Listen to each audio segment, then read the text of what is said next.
La idea con la que vamos a trabajar el día de hoy es reconocer las aplicaciones clínicas de la estimulación magnética transcranial eh, cuando nosotros estamos hablando de los trastornos infanto-juveniles, así como la MT revoluciona este tratamiento con la depresión resistente, como vimos en la anterior clase. Su aplicación en otros trastornos psiquiátricos, neurológicos y neuropsiquiátricos se fundamentan mucho en la modulación de los circuitos córticos subcorticales específicos. Entonces, cuando nosotros hablamos de la MT, no estamos hablando de un proceso aislado que cure al paciente, sino que induce la plasticidad en redes neuronales, potenciando los efectos mejor que otras intervenciones terapéuticas. Cuando estamos hablando de las aplicaciones principales, ya sabemos que vamos a encontrar enfermedades neurológicas, psiquiátricas y pediátricas, además del accidente cerebrovascular y el trastorno depresivo mayor. Cuando nosotros hablamos de las enfermedades neurológicas que vamos a poder tratar con estimulación magnética transcranial, hablamos del dolor, la neuralgia del trigémino, la enfermedad de Parkinson, la rehabilitación de un accidente cerebrovascular, la epilepsia, la esclerosis múltiple, la esclerosis lateral amiotrófica, el tinnitus y la migraña. Cuando hablamos de enfermedades psiquiátricas, vamos con el trastorno depresivo mayor, el trastorno bipolar, trastorno por estrés postraumático, trastorno obsesivo compulsivo y la abstinencia de abuso de sustancias, así como en el caso de la esquizofrenia. Y también hablamos del trastorno por déficit de atención con hiperactividad, autismo, la tartamudez también, o la ecolalia, como nosotros la denominamos.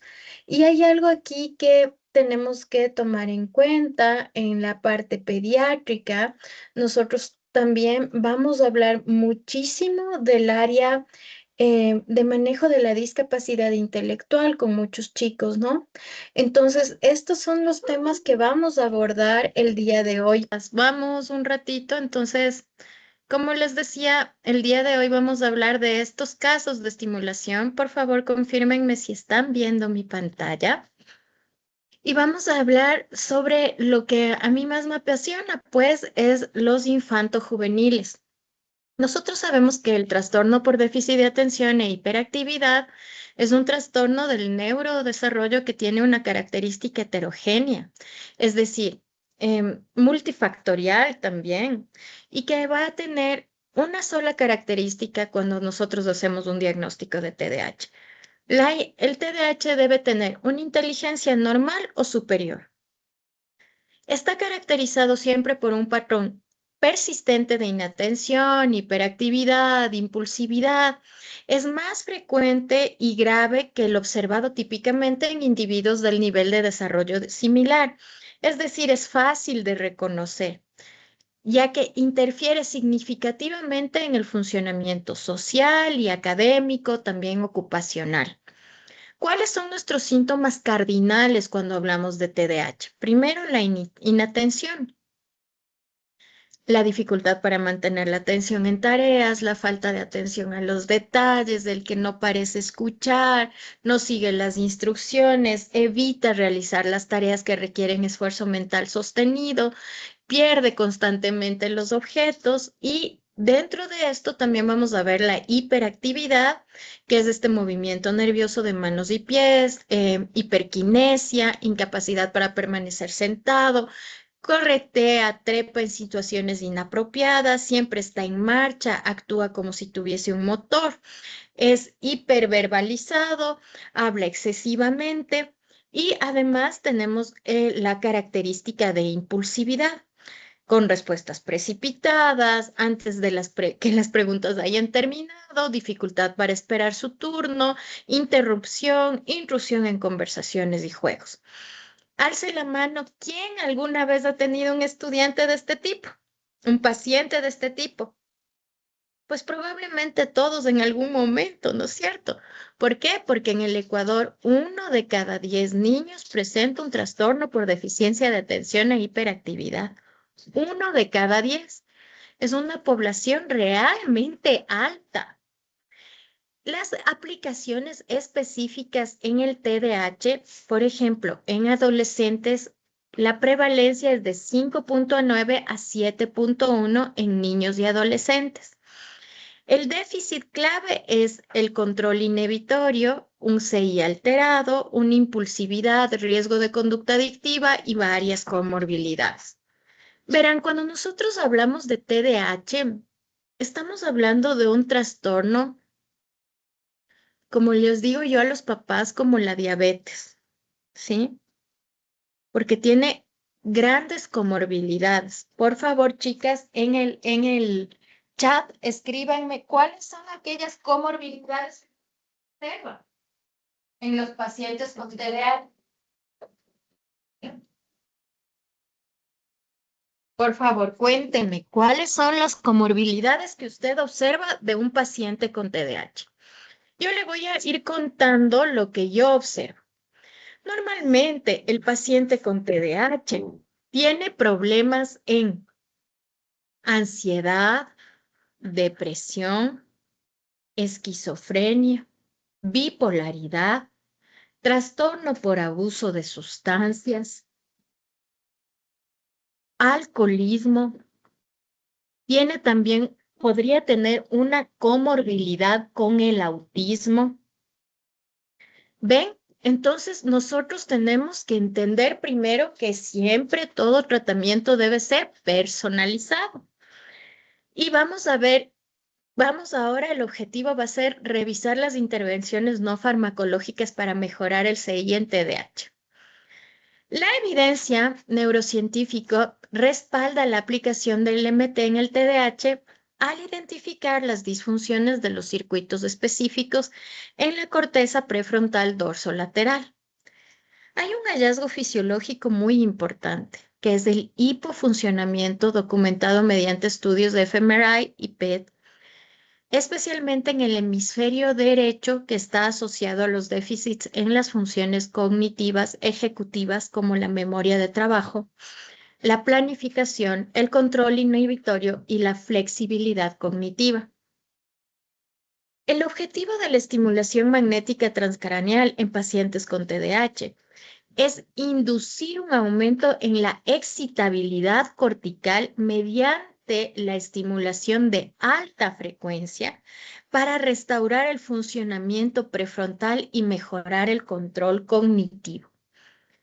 Uno pensaría, si es una persona que está hipermovediza, probablemente yo le pondría, en vez de una corriente excitatoria, yo le haría un grado más bajo, ¿no es cierto? Yo le inhibiría en vez de excitarle. Pero recuerda que el problema de este paciente es que la parte prefrontal no funciona de la manera adecuada. Por esto, en este tipo de pacientes, nosotros tenemos que utilizar una técnica diferente. ¿Qué es lo que hacemos? El circuito frontoparietal y la red de modo por defecto, la DMN, nosotros encontramos que hay una desconexión funcional entre la corteza prefrontal dorsolateral y las regiones parietales, así como una falla en la desactivación de la red de modo por defecto. Durante las tareas cognitivamente demandantes, esta red se desconecta, y lo cual contribuye a su distractibilidad.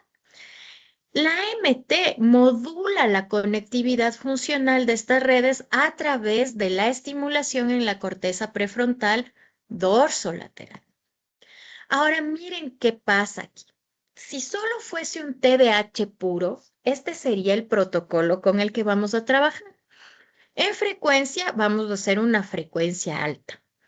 Es como una estimulación que va activando estas neuronas. En la intensidad, vamos a comenzar con una intensidad media del 80 al 110%, que es la fuerza necesaria para llegar a la zona de la corteza prefrontal dorsolateral y la DMN.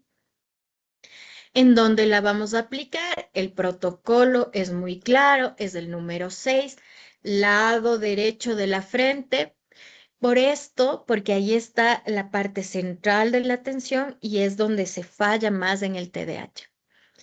Nosotros vamos a tener sesiones de 25 a 45 minutos con este paciente. Primera semana, 25 minutos. Segunda semana, 35 minutos. Y tercera semana, 45 minutos. Como ustedes se van dando cuenta, lo mínimo que vamos a atender a este paciente son 3 semanas.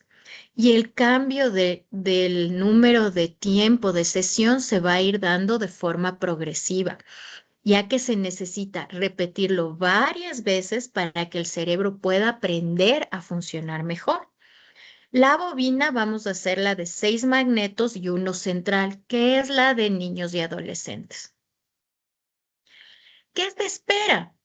Primero, lo que esperamos es que la atención mejore, que la persona pueda estar más concentrada, cometa menos errores por descuidos, que esté más tranquila, pueda esperar sentado sin moverse, que piense antes de actuar y que no interrumpa tanto a los demás y que pueda organizarse mejor, es decir, que pueda trabajar en su planificación. Se da cuenta que en ningún momento le estamos ofreciendo al padre de familia que le vamos a curar del TDAH a su hijo. Pues lo cierto es que este resultado nos va a permitir a nosotros tener una funcionalidad en el paciente, con una mejora de hasta el 75%. ¿Qué puede ocurrir en estos pacientes? Podemos tener cefaleas entre un 30 y un 40%. Generalmente es autolimitada entre la primera y cuarta sesión y podría trabajarse con una analgesia simple. Molestias en el cuero cabelludo de 35 a 45% disminuyen la adaptación. Acuérdate que tu casco tiene un elástico para moldear al niño o al adolescente de acuerdo al porte de su cabecita. Entonces, si te dice que le molesta el cuero cabelludo, quiere decir que ese elástico está muy flojo y le tienes que un poquito más allá. Muchos pacientes pueden referir además un hormigueo facial que va entre un 20 y un 25% y esto es algo transitorio que se ajusta a la posición de la bobina, porque puede estar la bobina central muy adelante y cuando lo pones esto lo aprenderás presencialmente, pero cuando tú pones la bobina externa en la corteza prefrontal, de ahí hasta acá debe ir 4 centímetros para ubicarse la bobina central. Puede haber contracción muscular y esto es sugerido siempre que usted a su paciente con una almohada de viaje para que su cabecita no genere la contracción muscular que le puede doler. Porque recuerde que el paciente después de otro minuto se duerme. Entonces normalmente puede dormirse con el cuellito mal ubicado. Miren, hay algo muy importante. Hay una línea muy pequeña entre lo que es un TDAH y una persona bipolar. Y nosotros nos vamos a dar cuenta porque aquí nosotros estamos ofreciendo un nivel alto, ¿no es cierto? Una frecuencia alta. Y la activación maníaca puede darse. Entonces, cuando le vemos mucho más activo de lo normal, pues esta es una señal. Y esta señal que nosotros estamos teniendo nos dice suspenda el tratamiento. Puede ser que esto jamás nos pase porque somos muy inteligentes y somos muy capaces y hacemos una buena evaluación neuropsicoclínica antes de atender al paciente. Hay la posibilidad también, lastimosamente, de que convulsione el paciente, el 1% de la población. Nuevamente, cuando no ha estado evaluado correctamente y hay que suspender y solicitar reevaluación. Esta estimulación es una técnica alternativa no farmacológica para el tratamiento del TDAH, ya que no es invasiva, es efectiva, permite la activación de circuitos prefrontales que amplían la neurotransmisión, es dopaminergética y las investigaciones han reportado efectos secundarios relacionados máximo con un dolor de cabeza o un dolor de cuello o un hormigueo en el sitio de la posición del ánodo o la comezón o sensación de ardor o quizás hasta un enrojecimiento local y una somnolencia leve. Sin embargo, esta es la mejor alternativa antes que un tratamiento psiquiátrico. Ahora, yo me voy a detener un momento aquí y voy a activarles a todos, permítanme un momento. Y yo les voy a hacer algunas preguntas que para mí son muy importantes. Y la primera pregunta que les quiero hacer es, ¿han visto TDAHs puros o no? No, Casi no. Bien, probablemente nosotros no vemos casi nunca un autista puro, un TDAH puro. No existe esto, ¿no es cierto? Aquí viene esta estandarización protocolar que nosotros vamos a tener con este paciente. Por ejemplo, si este paciente, aparte del TDAH, tuviera un proceso ansioso muy fuerte, yo no voy a comenzar pues la primera semana con alta frecuencia, sino con inhibición cortical la primera semana, es decir, en lo más bajo para luego subir a la excitabilidad, porque si no, ¿cómo yo atiendo a este paciente? Miren qué importante es que nosotros nos vayamos dando cuenta de este nivel de incidencia con la que vamos a trabajar dentro de este proceso. Ahora yo les quiero hablar del TOC. El trastorno obsesivo compulsivo no es igual que una personalidad obsesiva compulsiva. ¿Quién me dice por qué? ¿Por qué no es lo mismo un trastorno obsesivo compulsivo que una personalidad obsesiva?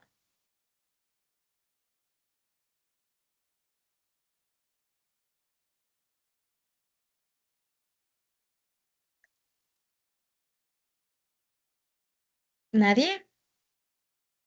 ¿No? Bueno, existe la diferencia del trastorno porque el trastorno obsesivo se va empeorando drásticamente, mientras que la personalidad se mantiene en el tiempo. ¿Sí? Esa es la única diferencia.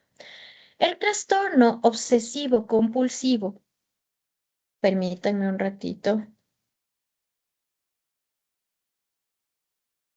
Es un trastorno donde la persona tiene pensamientos, obsesiones que no puede sacar de su cabeza y siente que tiene que hacer algo una y otra vez para calmar la ansiedad de estos pensamientos. Y eso genera una compulsión. En el TOC hay un circuito del cerebro que trabaja como a 1000 por hora, como si estuviera de pie, aplastando el acelerador a fondo que es una alarma de peligro que comienza con la corteza orbitofrontal que se activa demasiado. Por ejemplo, muchos de nuestros pacientes, chicos, van a referir, me titilé el ojo, no avanzo con el ojo. Y luego comienzan con, es que me estorba la etiqueta me estorba la etiqueta de la camiseta. Y me estorba, es que la etiqueta, o sea, me pega el brazo a la axila y me estorba el brazo de la axila. Y ellos no están entendiendo que es un trastorno obsesivo compulsivo, ¿no es cierto? Ya. Entonces, cuando nosotros tenemos este tipo de pacientes, lo que nosotros vamos a recordar es que este circuito acelerado es el que causa estas obsesiones, una alarma que no para, y las compulsiones que son las costumbres para hacer algo, para intentar apagar, abrir y cerrar la puerta, prender y apagar la luz, poner 1000 veces seguro en la puerta, ¿no?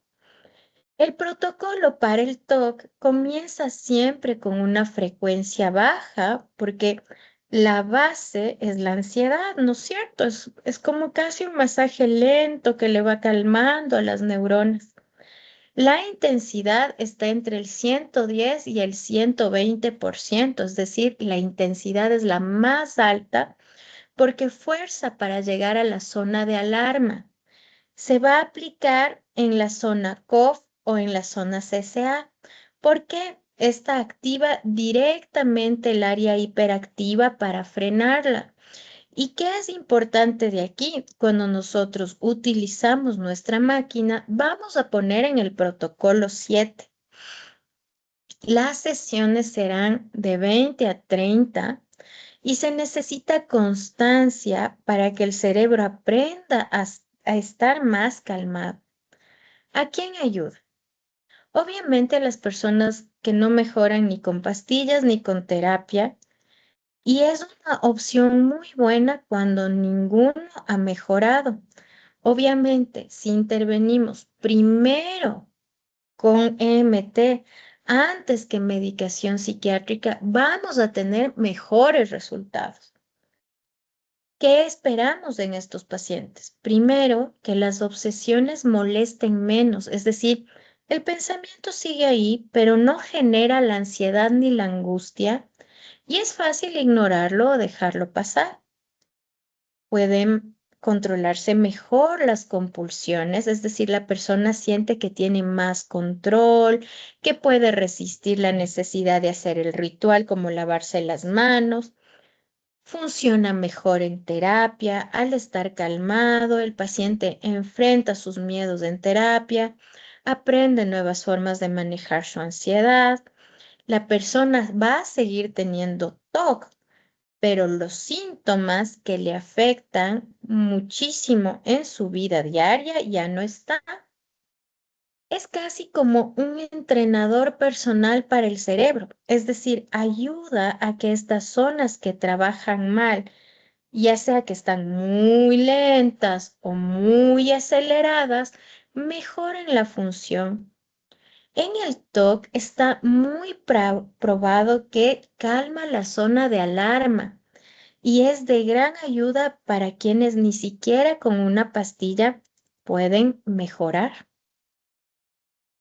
Y esto, mira, alguien está aquí, Dani. Hola, Moni, ¿Cómo estás con un estás? gatito. Buenas noches, Doc. Una pregunta, por ejemplo, en este caso del TOC, me llega un paciente que tiene TOC, se le hace, bueno, digamos, el diagnóstico, toda esta parte. Nosotros primero aplicamos la técnica y después derivamos a la parte psiquiátrica. Muy bien, sí. Porque verás, va a haber pacientes que pueden convivir con un TOC sin medicación porque no se van a exacerbar sus síntomas. Y aquellos pacientes que no puedan salir luego de la técnica y que sigan con muchas obsesiones, pues a ese paciente se le hará la derivación psiquiátrica.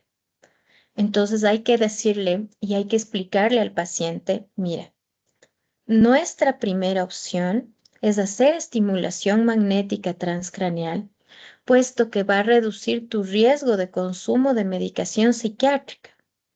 Sin embargo, si esto no llegase a funcionar en su totalidad, vas a ser derivado a psiquiatría para un tratamiento complementario. Y si en un ¿Ven caso la el paciente, diferencia y si en un caso el paciente ya viene con medicación. médica? Ujú. Verás, este es un tema, Dani, súper importante porque el paciente que viene medicado es un paciente que viene con un sufrimiento fatal porque no le sirve la medicación. Por eso está buscando ayuda, porque no hace nada. Acuérdate que en cerebros que tienen una arquitectura invertida, la medicación psiquiátrica no le ayuda a mejorar. Por eso, por ejemplo, en casos de depresión, solo al 40% de casos ayuda en una mejora mínima la medicación. Al 40% de todos los casos. Entonces, generalmente, cuando llega un paciente psiquiátrico, lo primero que vamos a hacer es tener una conversación con el psiquiatra.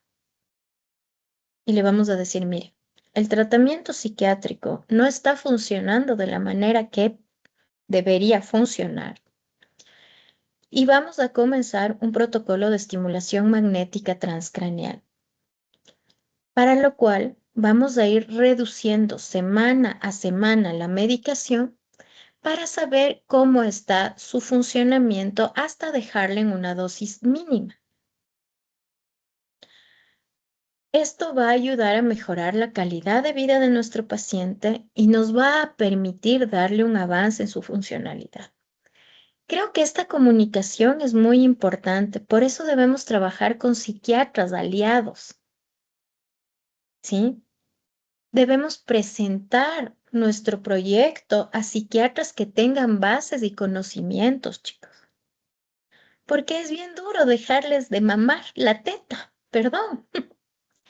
Pero es que es un negociazo tener un paciente que le visita cada mes o cada 15 días para que le dé una receta que no está generando el resultado correspondiente en muchos casos. Por eso necesitamos psiquiatras de avanzada que puedan comprender lo que realmente sucede. Y eso es muy complicado encontrarlo. Yo tengo un neuropediatra, tengo una psiquiatra, tengo un psiquiatra con los que trabajo muy fuertemente. Pero ha sido como, oye, primero somos seres humanos, primero debemos cuidar a nuestro paciente y luego cuidar a nuestro bolsillo, porque vendrán nuevos pacientes. Y eso es muy difícil de comprender. Nosotros no podemos hacer el destete de medicación sin apoyo médico. Y eso parte de nuestra ética, por eso hablamos tan fuertemente de la ética, ¿no? Y debemos hacer el acompañamiento de este proceso de una manera adecuada. Generalmente, este paciente va haciendo un destete de la medicación y le permite volver a un funcionamiento adecuado. Acuérdate que la medicación, por ejemplo, para el TOC les ralentiza un montón, porque este tipo de tratamientos no distingue entre la hiperactivación y la ralentización, sino que les dan el mismo medicamento solo porque tiene TOC. En cambio, la estimulación puede reconocer entre la ralentización y la hiperactivación y se puede inhibir o excitar de acuerdo a la necesidad del paciente y otra vez nuevamente a la personalización del paciente.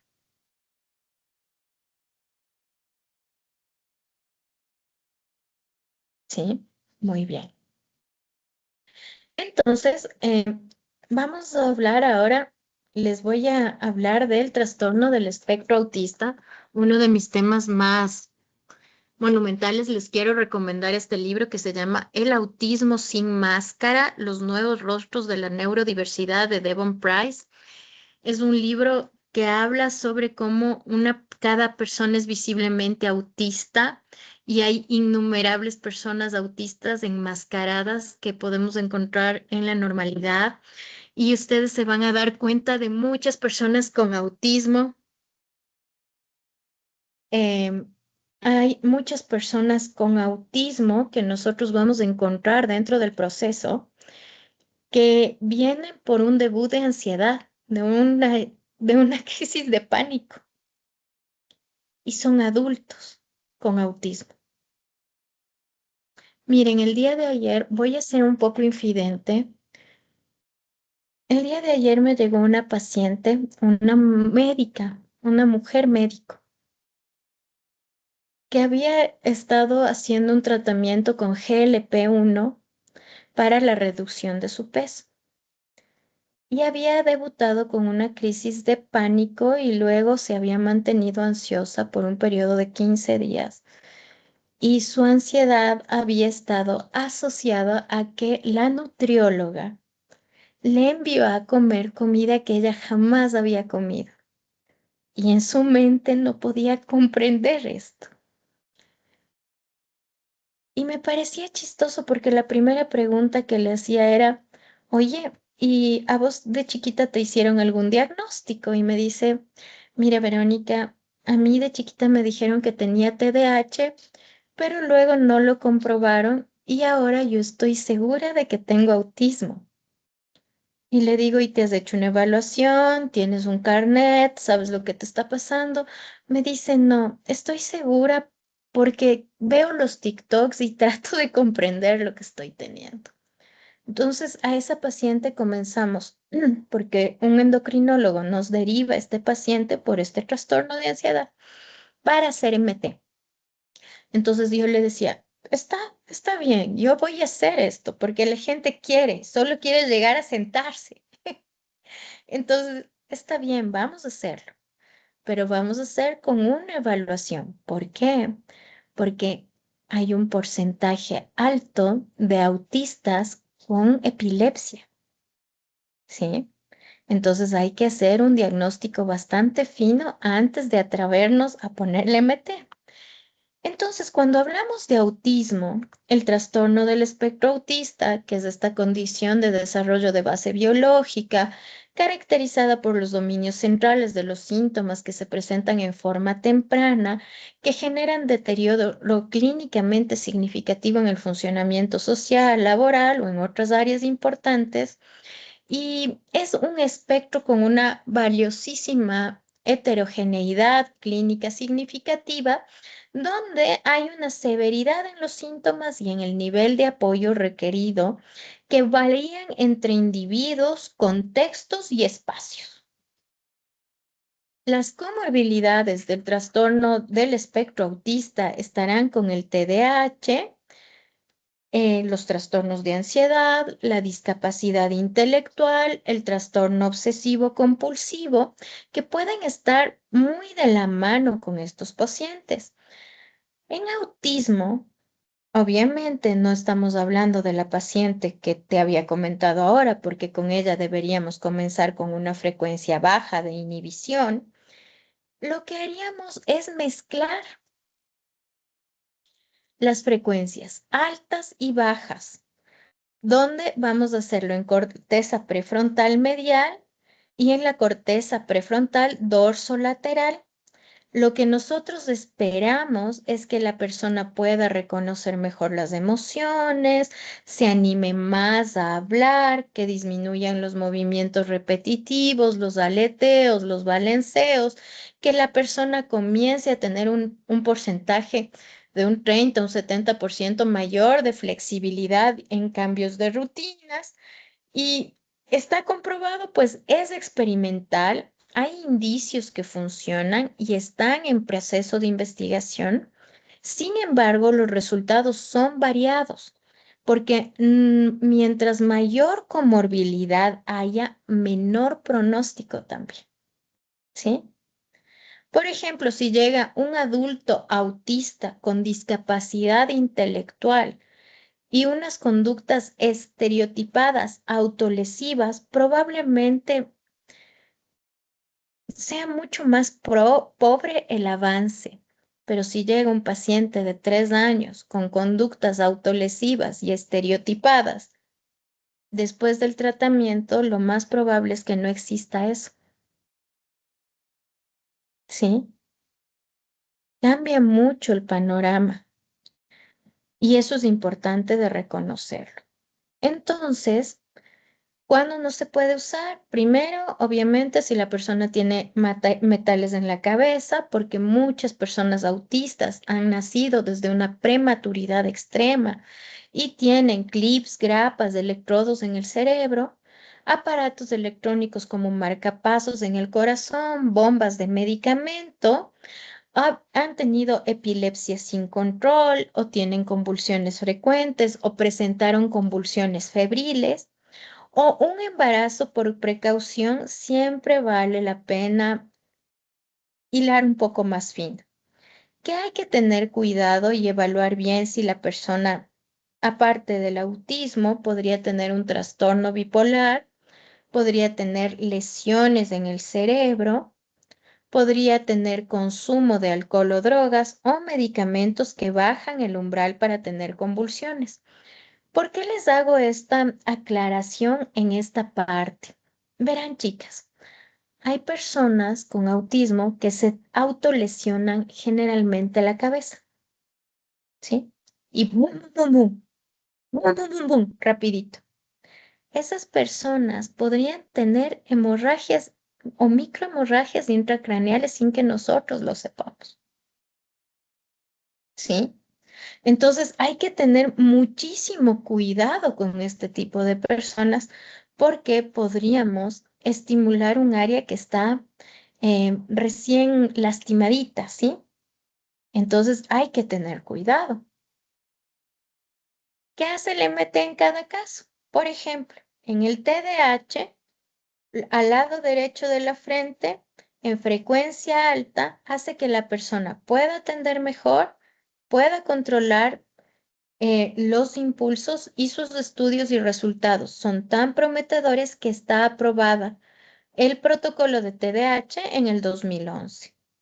En el TOC es la alarma encima de las cejas, que es esta parte prefrontal dorsolateral, ayuda en la frecuencia baja para calmar las obsesiones y las ganas de hacer compulsiones sean manejables. Es muy bien probado y muy útil en casos difíciles y tiene aprobación por la FDA. En autismo social, ayuda a mejorar la zona de la empatía. Utilizamos la frecuencia alta para activar la red social, para que sea más fácil entender a los demás, para que sea más fácil relacionarse. Pero aún este es un protocolo muy nuevo que fue aprobado en el 2022 y apenas se está investigando. En el autismo con rigidez al lado de la frente, ayuda a bajar en frecuencia baja, hace que disminuyan las manías, los movimientos repetitivos. ¿Qué es lo que pasa? Miren, yo les voy a presentar un caso real de autismo. La estimulación en este caso mejoró la conectividad cerebral, redujo los síntomas de autismo y mejoró sus habilidades sociales. Este es un caso que se llama caso Zoe. Es una fecha de primera consulta el 29 de agosto del 2022, con una edad de paciente de 5 años y un mes. Fue atendida en CETERAP de Poliestudios. Y el motivo de la consulta fue carencia de lenguaje correspondiente a la edad cronológica. Hubo una presencia de un autismo no verbal verificado tanto por personal neurológico y psicológico. La paciente careció de estimulación por parte de sus cuidadores principales en los periodos críticos del desarrollo porque papá y mamá eran médicos que estaban en su posgrado. Atención neurológica señaló la primera presencia de un trastorno del lenguaje. Se le envió Concerta por 3 meses, lo cual generó cambios de humor, insomnio, ronchas, no dormía, no comía.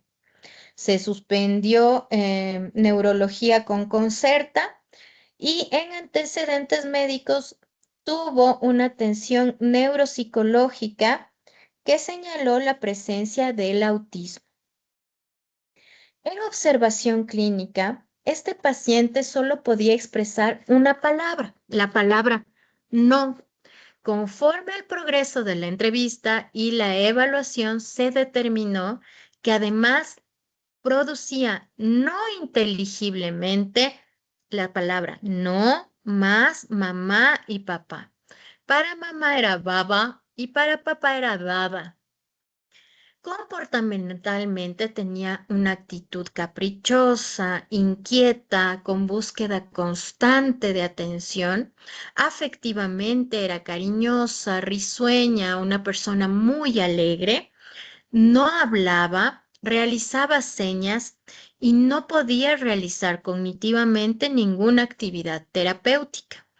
En las áreas del neurodesarrollo, todos los hitos se cumplieron menos el del lenguaje y socialmente no mantenía una integración con niños de la edad.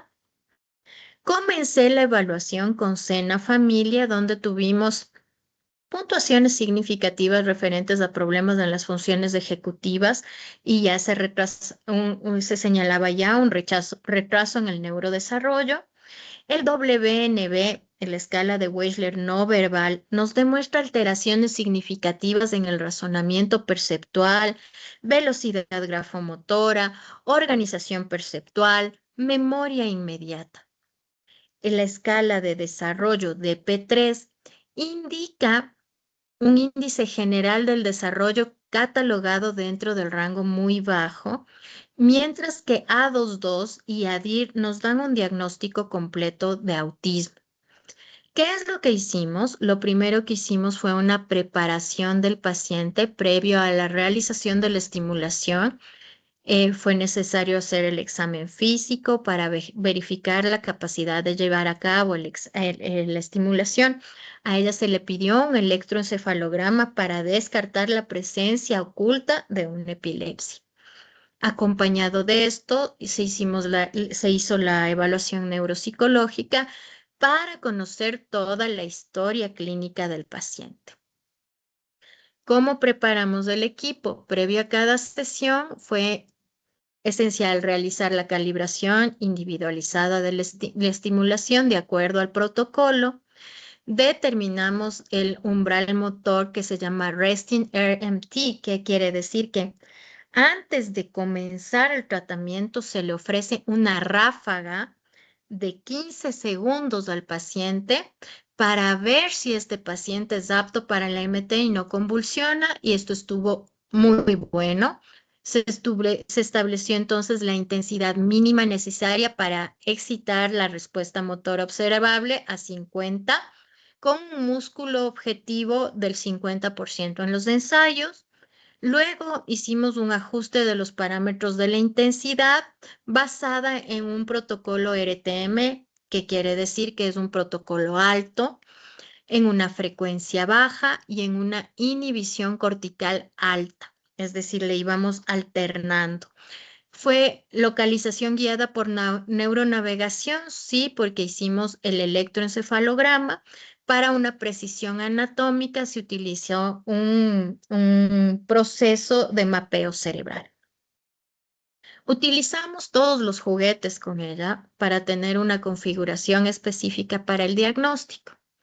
Cada protocolo tiene ajustes particulares.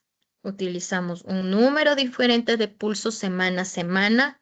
Utilizamos un diferente patrón de estimulación simple, pareada y theta boards de acuerdo a lo que necesitamos. Y tuvimos la duración de la sesión en intervalos de entre series. Este proceso de calibración garantizó la seguridad del paciente y la eficacia del procedimiento. Durante una sesión de MT se colocó la bobina magnética sobre el cuero cabelludo del paciente y se aplicó el campo magnético pulsado. Este campo indujo las corrientes eléctricas de las neuronas del cerebro que afectaban la actividad neuronal en la región estimulada.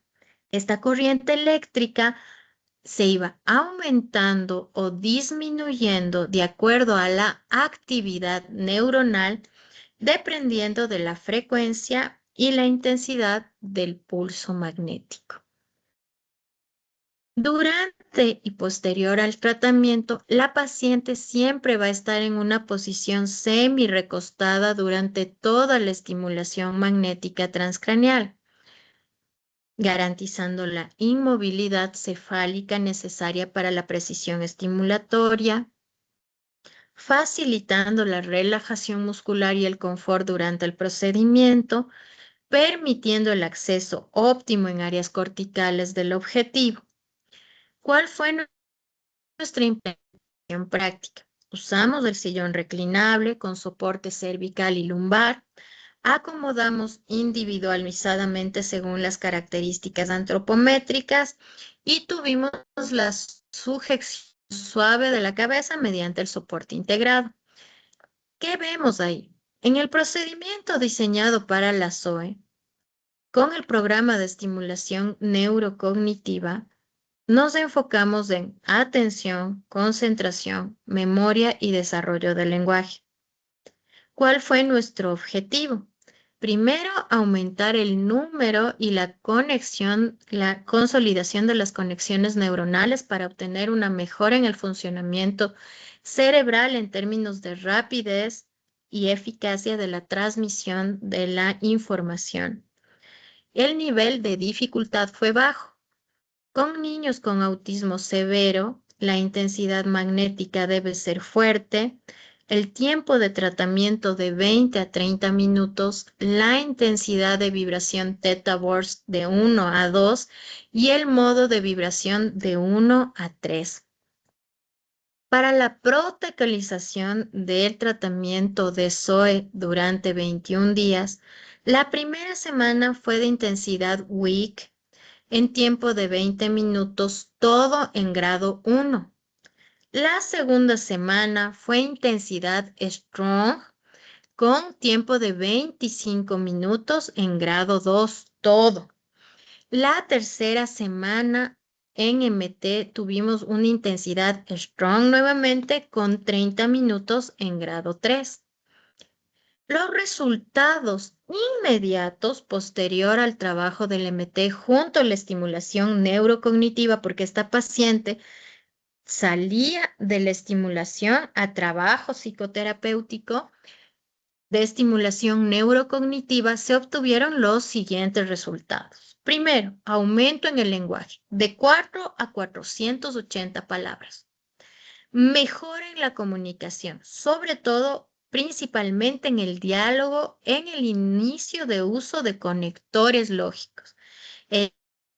La mamá ya viene, está abajo. La regulación de los periodos de crisis autolesivas fue importante porque disminuyó drásticamente la ansiedad del paciente y hubo una mejora del estado de ánimo que le permitía a la terapeuta trabajar. Ahora, chicos, voy a darles una tarea. Y la tarea es que usted, con lo que hemos aprendido del caso de la SOE, va a diseñar un tratamiento para estos dos casos, explicando dónde pondrías la bobina, a qué velocidad o qué frecuencia y por qué. Lo primero es el caso 1, TDAH. Un chico de 14 años que no puede concentrarse en clases, se distrae con cualquier cosa y eso le ha hecho bajar las notas. La pastilla que toma para el TDAH le genera dolor de cabeza, así que dejaron de dársela, ¿sí? Y el caso 2, que es un adulto de 25 años, muy inteligente, trabaja, pero le cuesta mucho entender a sus compañeros, no sabe cuándo están bromeando, evita mirarlos a los ojos y le da ansiedad tener que conversar con ellos.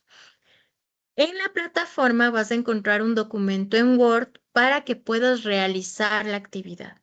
Una vez culminado, vas a subirlo en la tarea del módulo 4. Ok, vamos a llegar a conclusiones. Primero, la estimulación magnética es una herramienta prometedora para tratamientos neuropsiquiátricos. Su capacidad para modular la actividad cerebral de forma no invasiva y su perfil de seguridad hacen de ella una alternativa atractiva frente a otros tratamientos mucho más agresivos. Además, va a ser importante destacar que la investigación en este campo continúa avanzando. Miren, chicas, si es que ustedes están afiliados a Frontiers, van a encontrar por lo menos unos 30,000 artículos de estimulación magnética transcranial.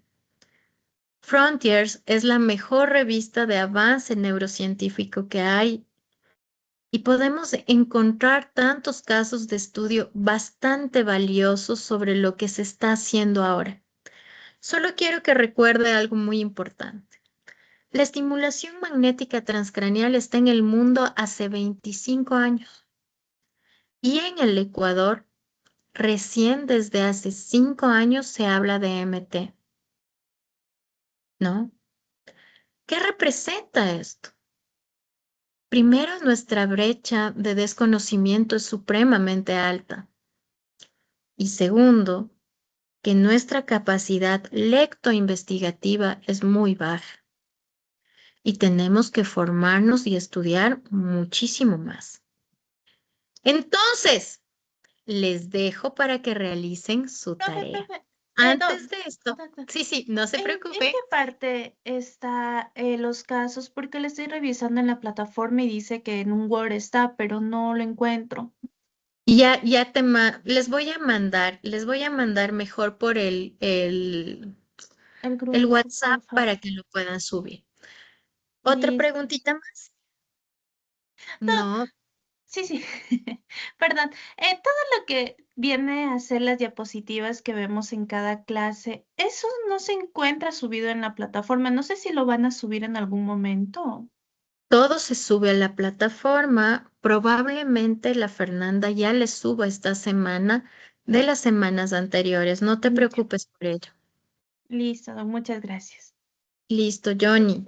Te Pues, escucho, por favor. bueno, yo tengo unas preguntas acerca de mi máquina, porque a lo que yo leo los protocolos que usted pone en la diapositiva, o sea, no sé cómo interpretarlo en la máquina que yo tengo, porque Muy o bien. bien dicen las abreviaciones en inglés o bien están con otros términos a lo mejor, y eso es lo que yo no entiendo, porque, bueno, yo siempre veo y miro los protocolos, pero al finalizar, al yo revisar mi máquina, o sea, no doy en Ok, el tema de la sí intensidad, me de la contó frecuencia. que tenía dificultades. Muy bien. Y yo por si acaso aquí tengo una imagen, si yo se la podría proyectar o pasársela a usted por WhatsApp para que me Ok, esté explicando, porque esa es mi duda. claro. Vamos, chicas, todos tenemos la misma máquina. Esta es una máquina que está aprobada por la FDA y tiene una imagen que les voy a enviar. Denme un segundo, porque sí, vi que muchos de ustedes, dos chicos, tenían dificultades para comprenderlo. Denme un segundo. Entonces, todas nuestras máquinas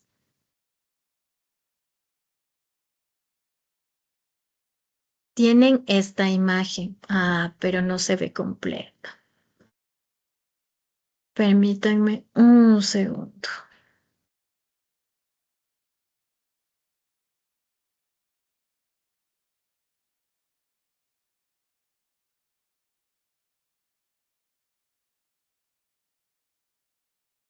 Ok, no sé si logran ver mi cursor, chicas. ¿Me Sí, sí, informan? doc. ¿Pueden ver mi cursor? Sí, sí se Sí, logra doc. ver. Ok, esto quiere decir weak, esto quiere decir strong.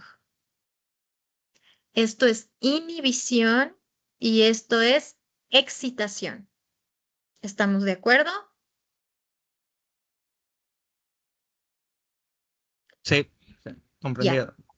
Tenemos tres tipos de intensidad. Menor a 100, 110 y 120. ¿Estamos de acuerdo? Y tenemos tres tipos de frecuencia.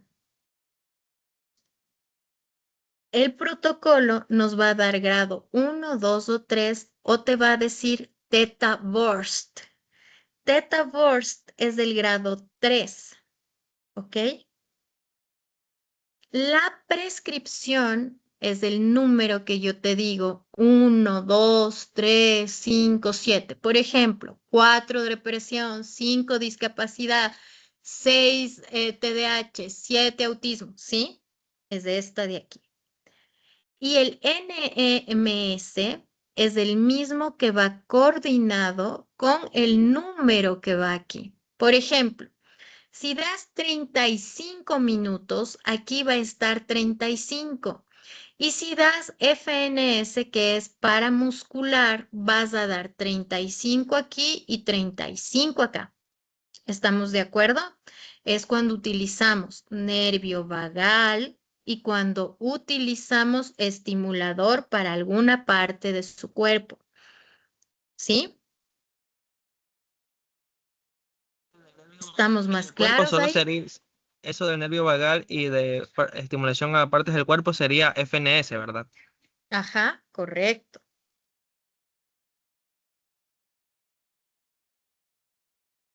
Ya listo. Es que eso era mi interrogante, porque bueno, yo siempre Estamos- leía es los una documentos directa. y me chocaba siempre porque, o sea, lo que decía el documento no lo podía interpretar con la máquina y se me resultaba Ya, complicado ahora ya comprender lo eso. entiendes mejor, ahora está más claro para ti. Ahora sí, con eso que me dice, igual yo puedo guiarme con los documentos y con la máquina al mismo tiempo. Muy bien, lo que pasa es que cuando tú vienes a tu capacitación presencial, lo vas a poner en práctica y esto es muy fácil. En este momento estoy con un paciente el día lunes. El que quiera venir desde el día lunes a práctica clínica puede hacerlo conmigo, ¿ok? Doc, y por ejemplo, justamente en base a esto de las prácticas presenciales, ¿tenemos algún horario o es en base a lo que usted nos vaya Sí, informando o cómo? este paciente está asistiendo a las 10:30 de la mañana. Creo que es una buena hora porque no atendemos pacientes en esta hora, ¿no? Y pueden venir y aprovechar a las personas que así lo deseen. Ya, listo, Doc. Listo. Que les vaya Muchas muy bien, gracias. chicos. Ya les mando el informe. Chao, chao. Muchas gracias.